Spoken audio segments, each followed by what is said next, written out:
কি ব্যাপার, তোমরা এই পর্যন্ত চলে আসছো? জি চাচা, অনেক কষ্ট করে এই পর্যন্ত আসছি, আমার খুব ভালো লাগতেছে। ওমর, তোমার যে কত জায়গায় খুঁজছি, যাক অবশ্যই তোমার পাইছি, আলহামদুলিল্লাহ।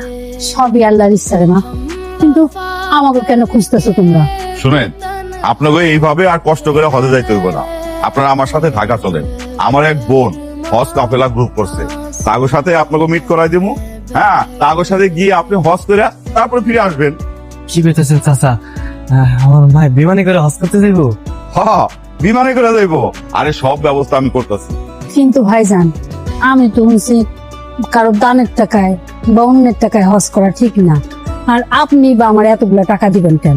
আরে না না, আমি ব্যবস্থা করে দিছি মানে আমি টাকা দিচ্ছি না, আপনাকে টাকা আপনি যাচ্ছেন। আমার টাকা? কেমনে আমার টাকা? চাচি, আপনারা কাশেম মন্ডলের কাছে টাকা পাইতেন না? ওই টাকা তো আব্বা আদায় করে ছাড়ছে। সত্যি? আলহামদুলিল্লাহ। আল্লাহ আল্লাহ তোমার দরবারে লাখ লাখ শুকরিয়া। আমি চলেন, ধীরে যেতেছে, আসেন। আসেন চাচি। মা, তুমি রোদ বৃষ্টিতে অনেক কষ্ট করছো, আল্লাহ আল্লাহ আমাকে ডাক শুনছে।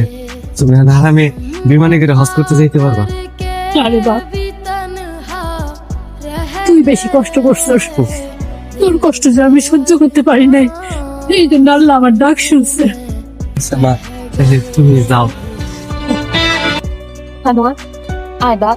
না মা, আমি তো করিম চাচারে কথা দিছি, আর এই যে খেলা গাড়িটা আবার দিয়ে দেবো না। তুই একলাই গাড়ি নিয়ে যাইতে পারবি না, আমি এই গাড়ির টাকা দিয়ে দিবি, তুই আমার লগে চল।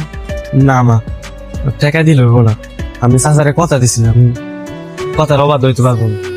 আরে বাবা, তুমি তোমার মারে বিমানে তুলে দিয়া তারপরে চলে আসো। না চাচা, আপনারা যান, আমি যাইতে পারবো না। আমি রহিম চাচারে কথা দিছি, ঠেলা গাড়ি আমি হেরে দিয়াম। আমার মার অনেক ইচ্ছা ছিল হজ করতে যাইব, আমার মা এখন হজ করতে যাইতে পারতেছে, আমার মা এখন জান্নাতে যাবো, আমি আর আমার মা এক লগে জান্নাতে যাবো।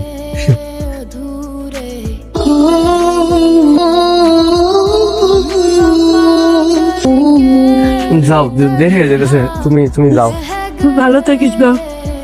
আব্বা, আমি ওমরের লাগে যাই। তুই যাবি ওর সাথে?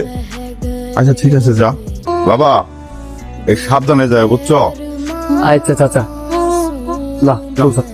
আমেনা, কিন্তু এখন তোর আমেনত ঠিকঠাক বাড়িতে নিয়ে যাবি, কষ্ট দিবি না মাইয়ারে। আচ্ছা ঠিক আছে চাচা, আপনি চিন্তা করেন না, আমি ওরে সাবধানে নিয়ে যাবো।